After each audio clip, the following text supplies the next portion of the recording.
అవును, నేను లేనప్పుడు నేను తినను పడుకోను అని పట్టుకుని కూర్చున్నావంట. ఎవరి మాట వినకుండా. ఏంట్రా అది? నేను రేపు ఊరికి వెళ్తున్నాను 10 రోజులకి. ఆ 10 రోజులు కూడా ఏమి తినవా? నిన్నే అడిగేది, చెప్పు.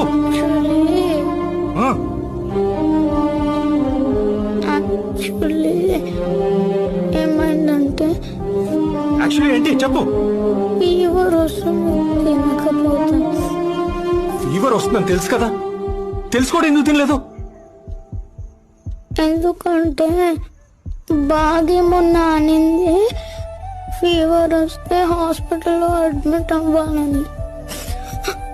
హాస్పిటల్లో అడ్మిట్ అయ్యి నీతో పాటు ఉండొచ్చని తినలేను డాడీ. ఆ